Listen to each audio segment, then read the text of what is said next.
Hello, my name is Mark. Welcome to my 2015 Tab trailer. This is a quick little show and tell about the Alde air bleed system. Those of you that have trailers of this vintage have an Alde system. My system happens to be a Model 310. The actual furnace is down here, and you know that it has radiators around underneath the bench seats and around in the trailer, and it has a 1-inch black rubber hose that the Alde heats glycol in. It circulates that glycol around and heat comes out.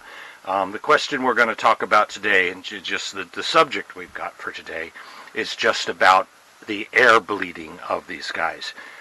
Once in a while, the Alde system can get an air bubble in the lines, either because the glycol system has dropped too low, you haven't maintained it between the minimum and maximum levels, and you'll get a bubble in the line. That bubble will get into the boiler, and the boiler will overheat, and you'll get that overheat red alarm failure that goes on.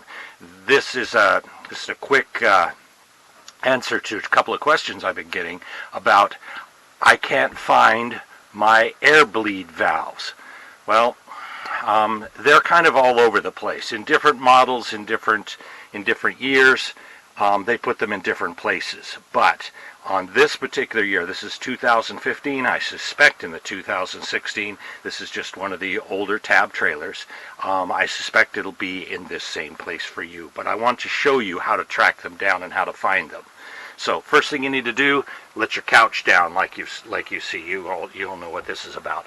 In the back there's a shelf, and that shelf is held down with 2 screws, one here and one over there. Take those screws out, lift the panel out. Now you've got below the panel, there are 2 things of importance. One is right here. That is the glycol reserve tank.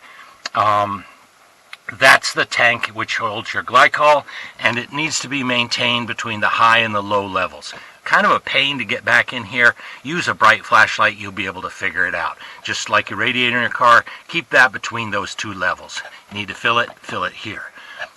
The other thing of importance here is if you look down there, you can see the radiator, or one of the radiators, that the Alde system uses to heat the back of this trailer. And there's one underneath each one of the bench seats up front. But here's the important part. If you look back here, right there, that is a bleed valve. See how it's on a high place on that hose? How this works is you take a paper towel. You can see, I'm going to zoom in real close, hope it focuses. You see the little hole right there? That's where the glycol is going to come out when I turn this valve. So, the couple of things that are important. You see how my glycol reservoir is higher than this valve? That means I can turn this valve and the glycol will run out and the air will come out. There are some trailers where this valve will be higher than that reservoir. If that's the case, and this valve were to be higher than that reservoir, if I opened this valve, instead of taking air out, air would go in. In that case, if you've got a valve that is higher than your reservoir tank, when this is not the case, you need to turn your Alde system on before you open that valve. And that way the pump will supply a little bit of pressure to force the air out rather than putting more air in. So in a nutshell, you put a little paper towel down here to catch any, and you just barely crack this. No big deal. But the question here is, that I was getting is, where are my bleeder valves? And like I say, they're all over the place, so just follow those black lines. Sometimes these bleeder valves are on the end of a clear plastic tube. You've seen those. Other times they're just attached directly to the lines. So look around, follow your lines. There's not much to it. Just follow that black line around and around, and you'll probably find a bleeder valve. I have never ever seen an Alde heater system that doesn't have at least one of those. So here you go.